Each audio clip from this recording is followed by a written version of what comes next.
Amém. Boa noite. Graça e a paz do Senhor Jesus Cristo. Queria aqui já declarar como eu estou feliz de poder participar de um culto onde eu vejo aqui os meus amigos, aqueles que cresceram junto comigo, podendo cantar e louvar a Deus. Eu falei com a Sami hoje que isso é quase que uma realização de um sonho. Quase não, é uma realização de um sonho, né? De quando eu vinha nas quintas-feiras orando para que eu e meus amigos pudessem chegar em um momento onde fôssemos nós a geração que estaríamos conduzindo a igreja. E hoje começa então esse momento, né? Onde nós temos aí jovens servindo a Deus de todo o coração, entregando a sua vida à disposição de fazer aquilo que Deus nos chamou para fazer, né? E assim fica de exemplo para nós podermos aí continuarmos. Jovem, não despreze sua mocidade, pelo contrário, anime-se em servir ao Senhor, porque dá para viver para Deus em santidade. Nós somos o exemplo disso, né? Amém? Nós vamos falar um pouco hoje sobre o nosso tema, e o tema hoje é Betânia. Nós vamos falar hoje um pouquinho sobre Betânia, sobre uma cidade, sobre um lugar, sobre aquilo que caracteriza a gente mesmo, o nosso nome. Nós somos a Igreja Betânia. Mas, afinal de contas, o que significa ser Igreja Betânia? O que é Betânia? Onde está isso na Bíblia? O que vai significar para nós, então, Igreja Betânia? Com essa mensagem de hoje, eu não quero dizer qual foi a intenção e o objetivo dos nossos fundadores, que é o Ted Regre, junto com algumas famílias nos Estados Unidos, se juntando para fazer um novo estilo de igreja, num seminário. Eu não sei ao certo quais foram as intenções deles ao utilizar o nome Betânia, mas eu quero falar o que a Bíblia vai trazer para nós de significado em relação a este nome. O que a Bíblia vai falar quando nós nos deparamos com o nome Betânia. Em primeiro lugar, quando nós falamos esse nome, nós vamos ver que ele aparece no Novo Testamento, e aparece algumas vezes. Ele aparece 7 vezes em cidades que Jesus foi se encontrar em algum momento com alguma pessoa, ou ao realizar algum milagre. Mas nós temos na Bíblia 2 lugares que se chamam Betânia. Nós temos a Betânia além do Rio Jordão, e nós temos a Betânia perto de Jerusalém. E para nós é muito importante poder separar esses 2 locais, porque a que nós vamos falar hoje é um pouco da Betânia perto de Jerusalém. Porque a Betânia, além do Rio Jordão, era uma cidade na beira do Rio Jordão, e foi lá onde que Jesus foi batizado, por exemplo. João Batista batizou Jesus na Betânia, além do Rio Jordão. Mas a Betânia que nós vamos falar nessa noite é a Betânia perto de Jerusalém. Estou indo rápido, Vilma? Está atrapalhando? Eu falei com a Vilma quando fui mandar o esboço, eu falei assim, hoje vai ter um pouquinho palavra diferente, mas espero não atrapalhar. E a Betânia que nós vamos falar nessa noite é a Betânia perto de Jerusalém. Fica aproximadamente 2,5 km a 3 km de Jerusalém. E quando nós falamos nesse nome, o significado desse nome, existem 3 significados hoje mais considerados para o nome Betânia. O primeiro deles é Casa dos Figos. Então era um lugar onde se tinha muitas árvores, tâmaras, que davam figos. Então, por causa disso, algumas das pessoas pela nação de Israel chamavam a Betânia de um lugar onde era cheio de figos. Então Betânia vai significar para nós em alguns momentos uma casa de figos. O segundo nome que nós podemos ver de tradução da igreja da Betânia, dessa cidade, era a casa de Lázaro, de Maria e de Marta, e significava casa de aflição ou casa da aflição. Algumas outras versões podem trazer para nós casa dos pobres. Por quê? Porque esse lugar era um lugar de acolhimento, era um lugar de hospitalidade, que a marca dessa cidade perto de Jerusalém era um lugar onde se recebia as pessoas mais pobres, se recebiam as pessoas aflitas e ansiosas para poderem serem cuidadas. Betânia, então, o lugar onde mora Lázaro, Maria e Marta, aquele mesmo Lázaro que foi ressuscitado por Jesus Cristo em Betânia, é o lugar de acolhimento. E é o significado que hoje para nós vai trazer mais sentido em relação àquilo que nós queremos refletir nessa noite. Um lugar de acolhimento, a casa dos pobres, a casa da aflição, onde pode se encontrar descanso, onde se pode encontrar pessoas acolhedoras, hospitaleiras, aconchegantes, um lugar onde você pode ir e pode saber que você lá vai ser bem recebido. E além desses dois nomes, também Betânia é um lugar onde há muitas tâmaras. Então, são 3 definições. Em primeiro lugar, casa dos figos, casa das tâmaras e casa dos pobres. E aí, quando a Bíblia vai falar sobre a Betânia, a cidade onde era então o lar de Lázaro, de Maria e de Marta, temos algumas aparições muito importantes e significativas. Por exemplo, aquela história onde vai falar que há uma mulher com um vaso de alabastro cheio de perfume, de bom perfume, lavando os pés de Jesus, é na cidade de Betânia, onde uma mulher vai então se humilhar aos pés de Jesus para ungí-lo com um bom perfume, um perfume caro, prestes ao momento onde Jesus seria então crucificado. Neste mesmo lugar, existiu alguns outros momentos, por exemplo, onde Jesus expulsou demônios, onde Jesus operou milagres. A própria ressurreição de Lázaro foi nessa cidade. Betânia também foi um outro lugar onde milagres, por exemplo, de cura de leprosos aconteceu. Essa mesma cidade, ela fica perto de Jerusalém, e ela então recebe muitas pessoas, assim como Fabriciano era conhecida. Era um lugar onde as pessoas iam dormir, se repousar, para irem então até Jerusalém no dia seguinte.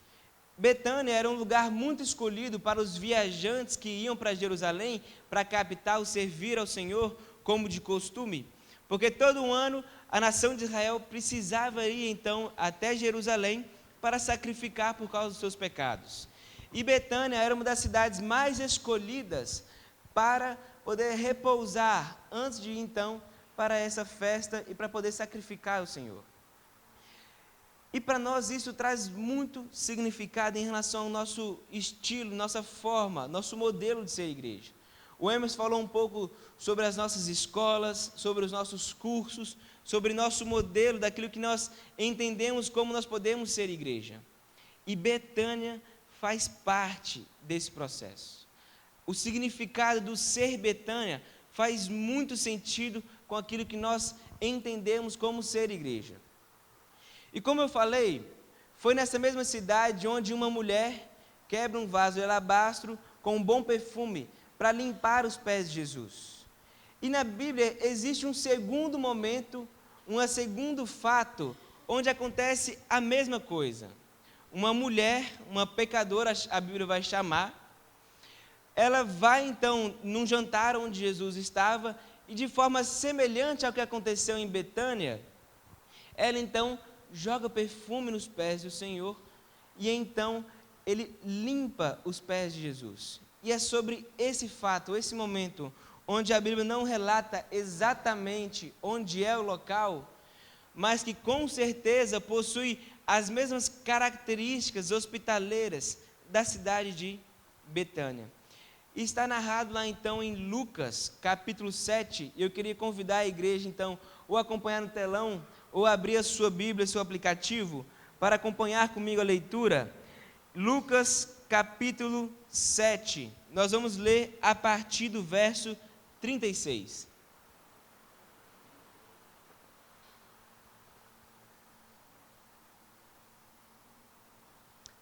Evangelho segundo Lucas, capítulo 7, verso 36 em diante.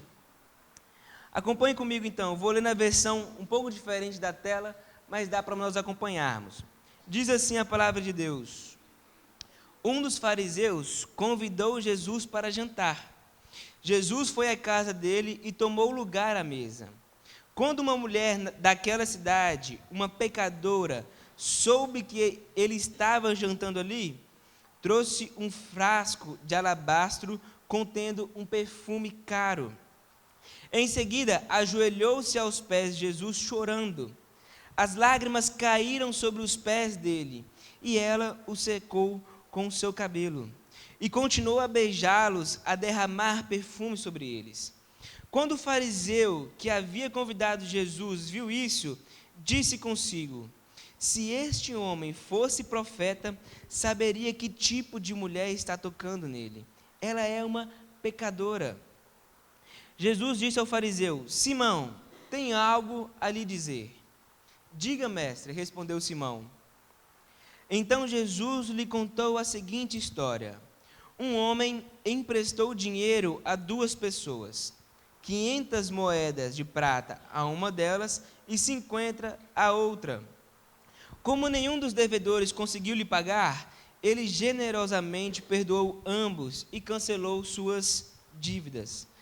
Qual deles o amou mais depois disso? E Simão respondeu: suponho que aquele de quem ele perdoou a dívida maior.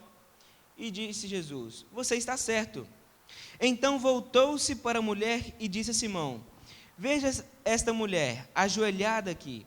Quando entrei em sua casa, você não me ofereceu água para lavar os pés, mas ela os lavou com suas próprias lágrimas e os secou com seus cabelos.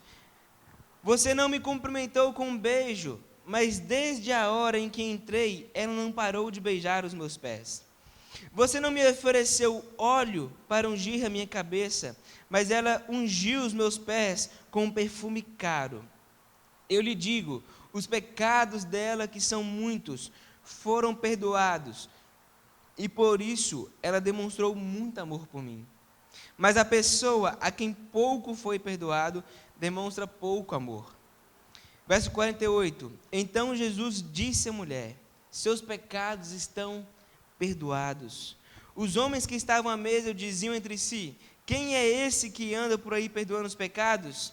E Jesus disse à mulher: sua fé a salvou, vá em paz.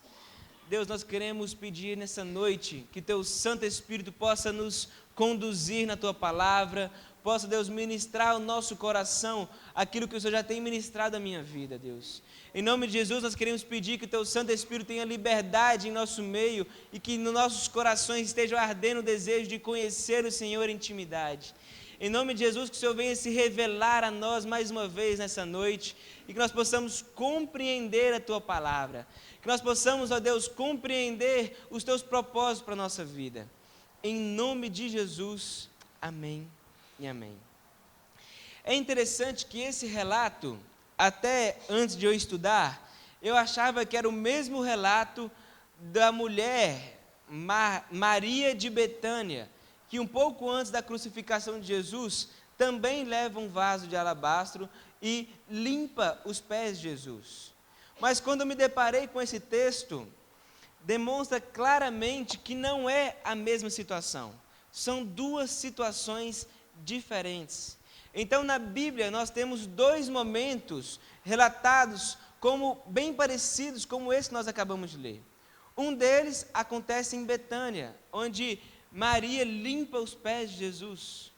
E aqui, uma mulher pecadora, que nós não temos identificado quem é.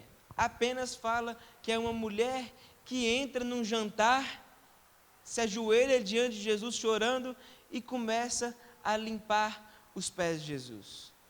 E fora Jesus aqui nós temos então 2 personagens muito importantes. O primeiro deles é o fariseu. E a segunda é a própria mulher pecadora. É interessante nós observarmos que o fariseu, naquela época, nesse contexto, era um homem muito importante, de boa reputação. O fariseu era um grupo de homens que conheciam da lei judaica, que conheciam do Pentateuco. O Pentateuco é os primeiros 5 livros na nossa Bíblia. Eles até sabiam de cor os 5 primeiros livros da nossa Bíblia, e eles então tinham o propósito de ensinar a lei às pessoas. Só que quando Jesus chega e ele começa a ensinar as pessoas, os fariseus começam a ficar um pouco incomodados, porque eles tinham o costume de se orgulharem do seu conhecimento. Eles tinham o costume de acharem que eles eram melhores do que as outras pessoas devido ao conhecimento que eles tinham. Eles eram fariseus, eles eram mestres da lei, aqueles que podiam chegar na sinagoga e ensinar sobre a Bíblia e falar sobre quem era Deus e bater no peito e mostrar uma santidade que só eles poderiam alcançar naquela época. Eles julgavam melhor, porque eles, teoricamente, eles seguiam uma lei que era dada por Deus e que mostrava que eles eram santos de alguma forma. E é interessante que eles ficam incomodados com Jesus, porque segundo a tradição judaica, o Messias seria um homem que restauraria o poder para Israel. Restauraria para Israel o domínio sobre todas as nações, tanto político, econômico e também espiritual. Onde a nação de Israel, a nação eleita de Deus, ela seria de novo uma grande potência entre todas as nações. E quando Jesus chega então e começa a anunciar o reino de Deus, aquilo que ele haveria de fazer, aquilo que cumpriria na vida dele, os fariseus ficaram incomodados. Porque Jesus Cristo veio operando milagres, fazendo sinais, fazendo maravilhas, e que mostrava que eles estavam agora vivendo uma vida não segundo a lei. Vivendo uma vida segundo a lei, mas não segundo a graça de Deus. Eles estavam vivendo uma religiosidade, mas que na verdade era apenas seguindo costumes e regras, e não era isso que Deus desejava deles. E é interessante que, aparentemente, quando o fariseu então convida Jesus para a sua casa para jantar, aparece uma atitude nobre, parece uma atitude hospitaleira, de alguém que está convidando então um outro mestre para jantar em casa, para poder conversar, para poder banquetear juntos. Só que não era verdade, porque a intenção daquele fariseu era poder chamar Jesus para a sua casa, a fim de encontrar alguma coisa que eles pudessem então dizer que Jesus não era o Messias. Eles queriam ali convidar então Jesus à sua casa para poder achar em Jesus algo que eles pudessem recriminar Jesus. A intenção do fariseu não era boa. A intenção do fariseu de chamar Jesus até a sua casa era uma atitude com a intenção de condenar Jesus, ao invés de poder dar um banquete àquele que era o Messias, o Filho de Deus. E é interessante que com essa mesma atitude eu consigo aprender algumas coisas. Eu queria trazer com você e refletir com você exatamente sobre esse momento. Porque às vezes muitos de nós estamos como o fariseu. Talvez não em conhecimento da Bíblia, não em conhecimento daquilo que Jesus fez, dos ensinamentos bíblicos, mas nós estamos talvez tentando achar algo em Jesus ou na igreja, ou tentando achar algo nas pessoas que servem a Cristo, como base para que nós possamos viver a nossa vida como nós queremos. Às vezes, assim como fariseu, nós viemos à igreja, nós estamos presentes aqui todos os domingos, sendo religiosos de carteirinha, mas sempre achando algo nas pessoas, no pastor, ou na teologia, ou na doutrina, para que nós possamos justificar o nosso pecado, para que nós possamos justificar aquilo que nós achamos que é bom para nós. Porque vamos falar sério, é muito bom vivermos a nossa vida segundo aquilo que nós acreditamos, segundo aquilo que nós achamos ser melhor para nós. Porque a própria Bíblia diz que teremos aflições, teremos momentos de dificuldade, e nós não queremos aceitar isso da melhor forma. Ou então nós queremos continuar vivendo a nossa vida com algumas coisas que nós achamos tão importantes para nós e nós não queremos abrir mão. Foi cantado hoje uma música, né? Nós somos a sua casa, essa é a sua casa, nós deixamos ela para você. Mas às vezes, nós estamos como esse fariseu, cantando para deixarmos essa casa para Deus, a casa representando a nossa própria vida, mas que dentro de nós mesmos existe algo trancado, guardado a 7 chaves, e que nós não deixamos ainda Jesus trabalhar. E que nós não deixamos ainda Jesus agir no nosso coração, transformando, para que nós possamos ser um cristão autêntico. Para que nós possamos ser um cristão dominado pelo Espírito Santo, cheios, batizados. Porque assim como o fariseu, a nossa intenção é viver a nossa vida assim como nós queremos. É viver a vida como eu acho ser melhor. E aí nós queremos criar vários argumentos, ou queremos achar algum defeito na igreja, ou nós queremos achar algo que possa justificar aquilo que nós estamos pensando ser melhor para nós. Mas o fariseu, ele se depara com uma situação que ele não esperava. Ele se depara com uma situação onde Jesus vai trazer um ensinamento que pode mudar a vida desse homem. A Bíblia não fala qual foi a atitude dele, a decisão dele, depois desse encontro pessoal com Jesus. Depois desse momento, desse ensinamento particular que Jesus teve com ele. Mas nós sabemos que grande foi o ensinamento que ele recebeu. Porque quando aquela mulher entra dentro da sua casa, e às vezes nós podemos nos perguntar, mas espera aí, aquele fariseu estava fazendo um jantar para Jesus, e do nada aparece uma mulher se ajoelhando diante daquele homem, chorando e limpando os pés de Jesus. Talvez hoje na nossa cultura, se alguém ameaçasse entrar na nossa casa, nós levantaríamos rapidamente, fecharíamos a porta, e quem você acha que você é para entrar na minha casa? Só que nessa cultura aqui é um pouquinho diferente. Quando um homem estava dando um jantar para um mestre da lei, para uma figura conhecida, ele convidava os seus amigos, mas deixava a porta da sua casa aberta, para que todos pudessem ver a sua atitude. Porque afinal de contas, ele agora estava dando um banquete para um grande mestre. E ele queria mostrar para as pessoas tudo que ele estava fazendo. Ele queria mostrar para as pessoas o quão bom ele era. Ele queria mostrar para as pessoas como a sua atitude era uma atitude santa, uma atitude hospitaleira. Os jovens aí estão rindo porque eu consegui falar quão bom sem errar. Na minha última pregação dos jovens, quando eu tentei falar quão bom, não saiu bem. Não saiu bom. Mas o fariseu abria sua porta na expectativa de que quem quisesse pudesse entrar. E assim foi feito. Aqui Lucas narra com grandes detalhes. Eu sempre gosto do Evangelho segundo Lucas, porque ele se atenta a alguns detalhes que para mim me ajudam a montar a história na minha mente.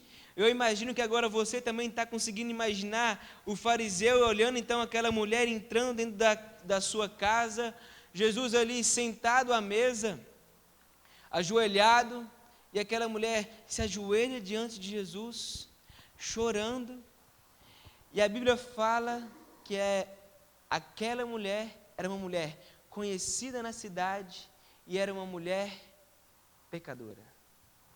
Aqui a Bíblia é muito clara em falar no versículo 37 da seguinte forma: quando uma mulher daquela cidade, uma pecadora, soube que ele estava jantando ali, trouxe um frasco de alabastro, contendo um perfume caro. É interessante que a Bíblia não vai falar aqui agora qual era o nome dessa mulher. E nós sabemos que para o contexto judaico, para esse contexto que nós estamos lendo, saber o nome de uma pessoa demonstrava que essa pessoa era uma pessoa importante. No mínimo, essa era uma pessoa de boa reputação. Mas aqui neste momento, a Bíblia não fala sobre o nome dessa mulher. A Bíblia não fala. O fariseu vai falar aqui que ele se chama Simão. Mas a mulher, ela não tem nome. Ela é uma mulher, de certa forma, desconhecida. Mas é uma mulher também muito conhecida na sua cidade. A ponto de Lucas falar de que quando aquela mulher da cidade, aquela mulher que nós já sabemos onde ela fica, aquela mulher pecadora. Não fala exatamente qual é o pecado que aquela mulher tinha, mas a tradição judaica vai dizer para nós que talvez ela era uma prostituta. E é por isso que não se fala o nome dessa mulher. E a Bíblia só destaca o fato de ela ser uma pecadora. E aqui o tempo onde está falando desse fato dela ser pecadora, traz-nos a ideia de que ela já tinha abandonado a sua prática. Ela já tinha deixado de ser aquela mulher dada. E agora ela estava buscando viver uma vida reta. Porém, por causa do seu passado, por causa do seu pecado, ela estava sendo condenada pelas pessoas. Por causa das suas atitudes, por causa de quem ela era, ela não estava sendo aceita no meio da igreja. Ela não estava sendo aceita pelas pessoas que a conheciam e conheciam o seu passado. A Bíblia vai falar que essa mulher é uma mulher de má reputação e a expectativa era que todos se afastassem dela. Afinal de contas, ela era uma pecadora. E o fato dela ser mulher já era uma coisa difícil, porque a mulher nesse contexto já não tinha grandes possibilidades e direitos. E sendo ainda uma pecadora, principalmente com o pecado de imoralidade sexual, era uma questão muito grave. Era uma questão que era inaceitável pelas pessoas. E aquela mulher então entra agora no lugar onde Jesus estava jantando com o fariseu, com Simão. E ela entra chorando. Eu não consigo descrever talvez quais eram os sentimentos, mas eu consigo talvez imaginar a dor do coração daquela mulher na tentativa de viver uma novidade de vida, de viver uma vida diferente, onde seus pecados haviam sido perdoados, onde ela pudesse viver agora uma vida de intimidade com Deus. Mas não, porque as pessoas não aceitavam. E ela entra então chorando, se ajoelha diante de Jesus e começa então a molhar os pés de Jesus com suas próprias lágrimas e a enxugar os pés de Jesus com seus cabelos. E na sequência vai falar que ela não parava de beijar Jesus num gesto de cumprimento, num gesto de humildade, num gesto de acolhimento, de recepção, de amizade, se humilhando, se quebrantando aos pés de Jesus. Mas sabe o que acontece? Simão olha para aquela situação, olha para aquela cena, e em seus pensamentos ele começa: mas quem essa mulher está pensando que ela é?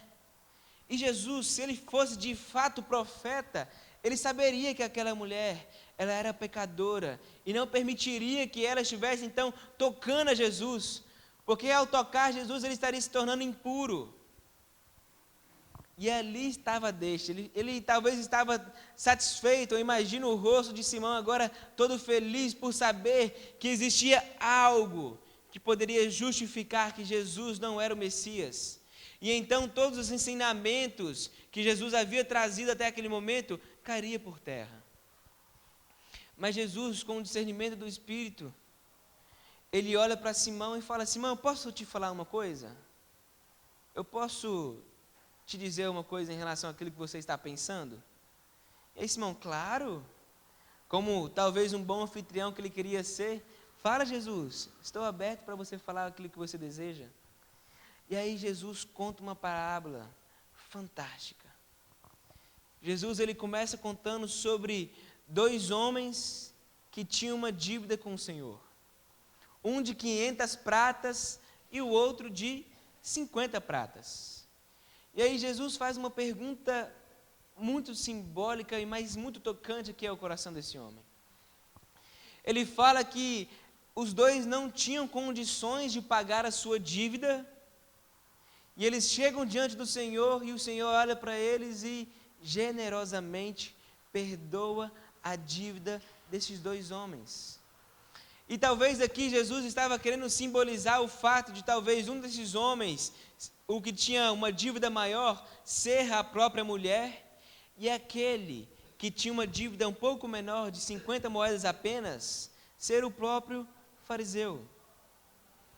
E aí Jesus olha para aquele homem e fala: olha, generosamente o Senhor dessas duas pessoas perdoa a dívida dos dois.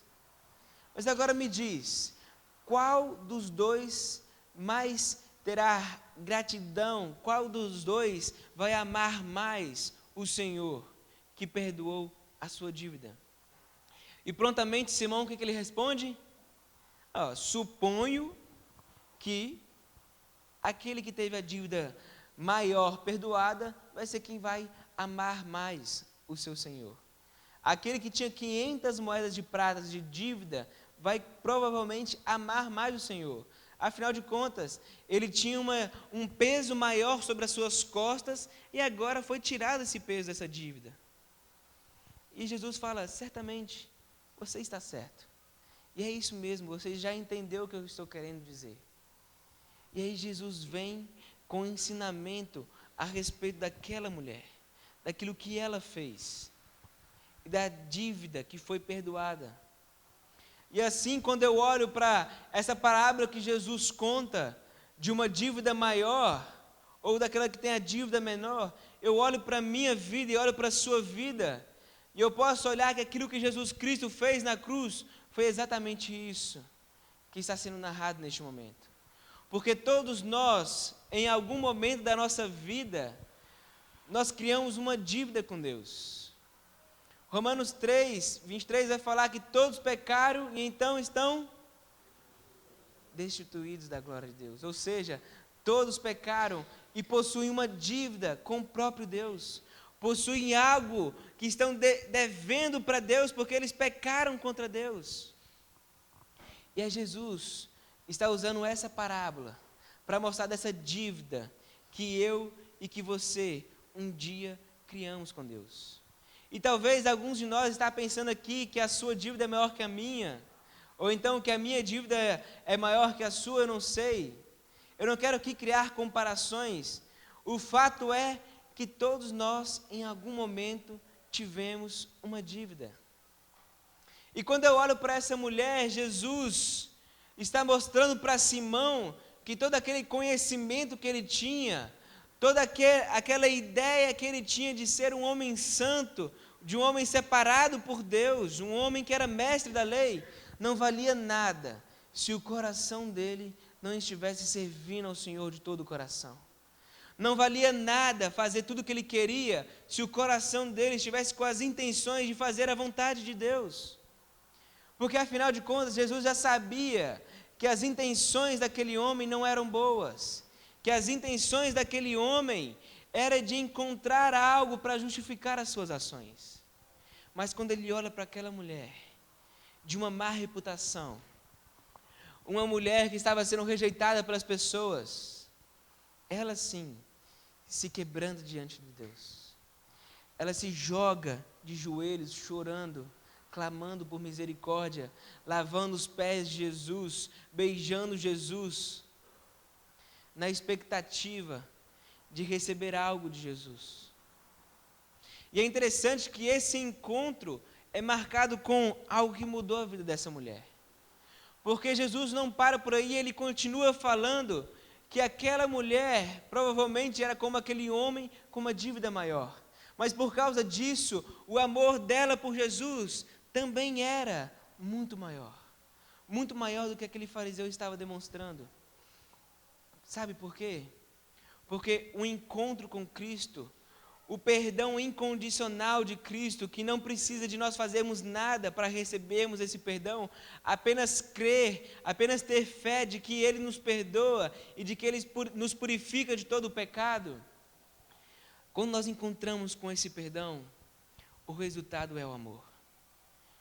O encontro com o perdão de Cristo resulta em nós amor. Resulta em nossa atitude algo que nós precisamos mudar a partir daquele momento. Porque aquela mulher já estava convicta em seu coração de que ela precisava mudar de vida. Ela estava convicta em seu coração que as suas atitudes precisavam ser perdoadas. E que ela poderia viver uma vida nova a partir de encontrar com o perdão de Cristo. Então, quando ela se depara com essa situação, com o perdão que Cristo tinha preparado para ela, aquilo transforma a vida dela de tal maneira que a única coisa que ela precisa é o amor de Deus. E não somente isso, o encontro com Cristo transforma a vida dela de tal maneira que ela começa a demonstrar o amor e a acolher as pessoas, a acolher a Jesus Cristo. Porque quando nós nos encontramos com Jesus, a partir daquele momento a nossa vida precisa demonstrar o amor de Deus. Precisa demonstrar o amor pelas pessoas. E eu olho para a vida dessa mulher e por tudo que ela fez, eu não consigo parar de pensar que nós precisamos aprender a ser como ela. De nos jogarmos diante de Deus arrependidos. De nos jogar diante de Deus clamando por algo diferente em nossa vida. Porque talvez a minha condição e a sua condição talvez não é exatamente igual a dela, que precisava ser perdoada dos pecados. Mas a nossa situação talvez é de um esfriamento espiritual que nós precisamos encontrar novamente com Jesus e receber um renovo. De nós nos encontrarmos com o Espírito Santo de Deus e sermos renovados, e sermos batizados, e sermos cheios do Espírito Santo. Porque a partir desse momento, sabe o que nós seremos? Betânia, um lugar onde recebe pessoas aflitas, um lugar hospitaleiro, um lugar acolhedor, onde as pessoas vêm para serem transformadas pelo amor de Deus, onde as pessoas vêm recebendo um abraço amigo, recebendo um gesto de acolhimento, onde nós somos Betânia, uma família, unidos por Cristo Jesus, e nós somos uma igreja que demonstra o amor de Cristo, esse mesmo amor que transformou a vida dessa mulher, e a partir daquele momento, sabe o que ela fez? Ela se jogou diante dos pés de Jesus, limpando os pés de Jesus, que estava cheio de poeira, da poeira da viagem que ele havia feito, e começa a enxugar os pés de Jesus com seus próprios cabelos. O gesto de beijar Jesus, e aqui esse beijo não era um beijo como nós imaginamos hoje, porque imagina nós hoje, um homem chegando na casa do outro e beijando com o ósculo santo, não cabe na nossa mente. Mas nesse momento, esse beijo, esse ósculo santo, era um sinal de acolhimento, de amizade, onde um amigo chega diante do outro, um irmão em Cristo Jesus chega diante do outro e recebe com um abraço, talvez, demonstrando a comunhão que nós temos em Cristo Jesus. Demonstrando que esse amor que alcançou a nossa vida transforma as nossas atitudes a partir do momento onde nós vivemos uma igreja viva, de cristãos autênticos, acolhedores, hospitaleiros, onde as pessoas entram pela rampa e conseguem ver uma família que está disposta a recebê-lo mais um membro, disposta a receber um fariseu que achava que sabia de todas as coisas, que poderia viver com as suas próprias ideologias, que poderia viver achando que poderia encontrar seu próprio caminho, mas que na verdade tem um encontro verdadeiro com Cristo e entende que tudo que nós precisamos é nos entregar nos braços do Pai e nos tornarmos filhos de Deus.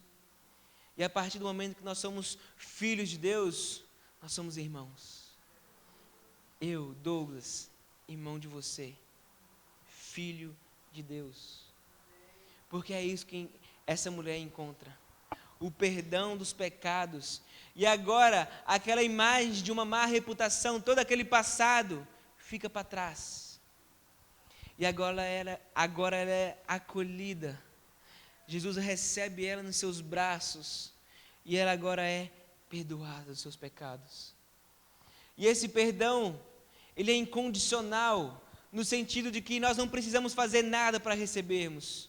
Basta acreditarmos, termos fé no Filho que se entregou numa cruz, que sofreu por nossos pecados, para perdoar a minha dívida e para perdoar a sua dívida.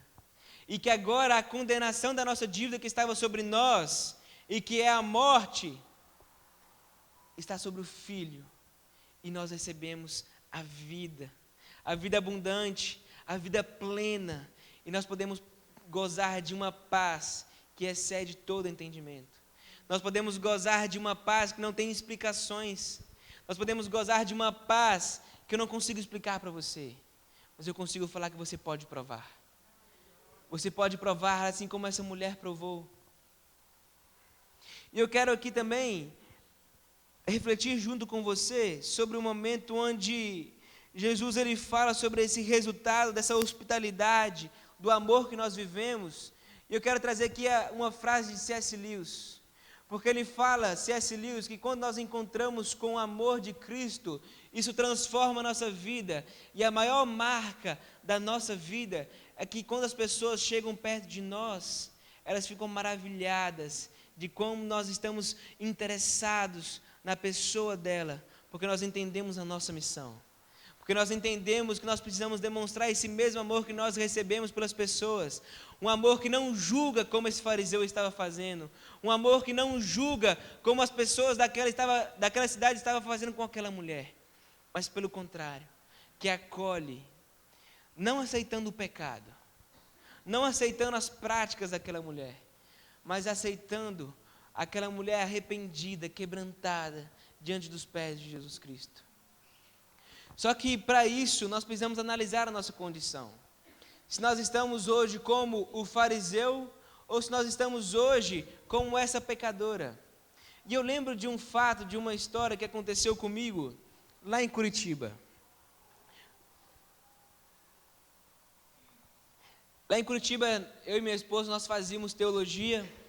Graças a Deus, nós conseguimos concluir o nosso curso com muita oração e ajuda da nossa igreja, nós somos muito gratos por isso.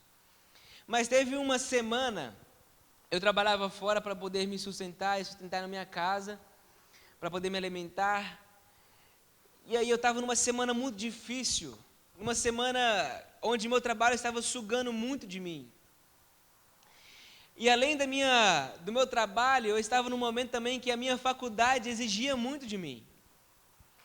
E então casou que eu saía de casa, ia para o trabalho, do trabalho para a faculdade, da faculdade para mais trabalho em casa, e assim ia.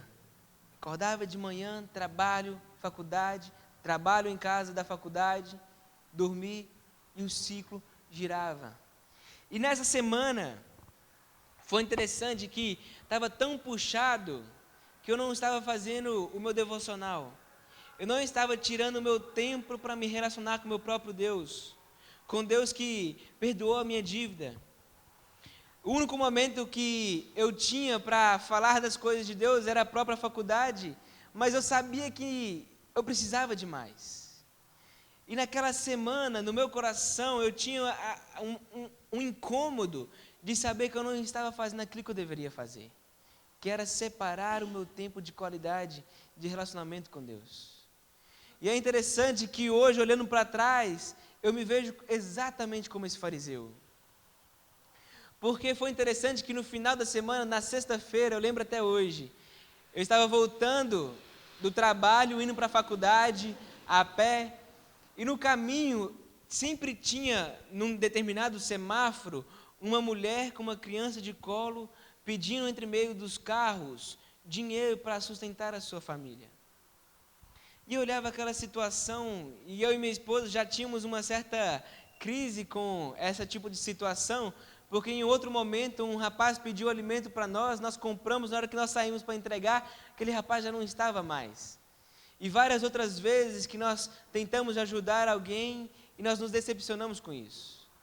Mas naquela semana, naquela sexta-feira, quando eu estava então caminhando para perto daquele semáforo, vendo aquela mulher pronta a esperar o semáforo fechar para poder ir entre os carros para pedir dinheiro, surgiu algo no meu coração. Se eu preciso ajudar essa mulher hoje, eu preciso dar uma contribuição para aquela mulher sustentar a sua família.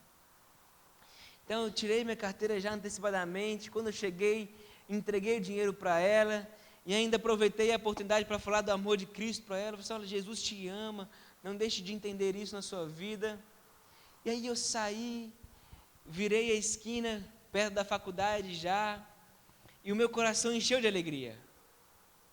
É interessante que depois que eu entreguei o dinheiro para aquela mulher, e falei de Jesus, do amor de Jesus para ela, o meu coração falou assim: cara, fantástico. porque parecia que naquele momento, tudo aquilo que eu tinha feito de errado, aquilo que eu sabia que estava incomodando o meu coração, eu tinha pago naquele momento. Naquele momento, eu tinha satisfeito tudo que eu deixei de fazer na semana, porque afinal de contas, eu estava sendo um bom servo de Cristo. Eu estava amando a minha próxima. Eu estava contribuindo para que ela pudesse sustentar a família dela. E eu cheguei em casa, na faculdade, olhei para a Sam e falei assim, amor, nossa, eu estou muito feliz. Por quê? Porque eu ajudei uma mulher e isso me deu uma alegria muito grande. A primeira coisa que a Sam me falou foi assim, né, você gastou o dinheiro da pelada de hoje. Então você não vai no futebol não, né? Eu falei assim, não, eu vou ainda. Mas um pouco depois ela começou a falar assim, não, que legal, né? Que bom que você conseguiu ajudar e tudo mais. E nós começamos a conversar. Só que quando eu fui para casa, e quando eu fui olhar para aquilo que eu fiz, e na outra semana eu fui exatamente ministrado sobre esse tipo de atitude, eu consegui ver que na verdade eu estava sendo um fariseu. Um homem que estava tentando comprar essa satisfação que somente Cristo pode nos dar. Eu estava tentando fazer algo para poder preencher algo em meu coração que eu sabia que eu não deveria estar fazendo. Ou ao contrário, que eu deveria estar fazendo e não estava cumprindo, que era o meu devocional. Eu estava em falta com Deus no meu relacionamento e eu tentei preencher essa falta com uma boa atitude. E o fariseu estava fazendo a mesma coisa. Ele havia convidado Jesus para entrar em sua casa e banquetear, para festejar, para jantar com Jesus, mas que na verdade em seu coração havia outras intenções. Havia a intenção de poder talvez pagar as suas dívidas, havia a intenção talvez de ser perdoado aquilo que ele estava fazendo de errado, havia a intenção de encontrar uma falha em Jesus para justificar as suas atitudes, a sua vida como ele estava vivendo. E talvez você vive hoje o mesmo que eu estava vivendo nessa semana, fazendo coisas para poder preencher um vazio da certeza que nós não estamos vivendo a nossa vida como nós deveríamos viver, que nós não estamos vivendo um relacionamento intenso com Deus como nós deveríamos viver, porque afinal de contas Cristo perdoou as nossas dívidas, Cristo nos perdoou os pecados e nos traz vida plena, a certeza que nós podemos viver salvos, uma eternidade com Deus. E o que Ele pede de nós é que nós paremos de tentar fazer coisas no lugar daquilo que somente Deus pode fazer. Porque o relacionamento com Deus naquela semana, somente eu e Deus poderíamos ter. Não era através de dar uma ajuda a uma pessoa que poderia retomar o relacionamento com Deus, mas era uma atitude de um coração quebrantado que Deus esperava de mim. De eu me ajoelhar no meu secreto, no meu lugar de descanso, no meu lugar onde eu me achegava diante de Deus e abrir o coração e pedir perdão pelo tempo que eu não estava tendo com Ele.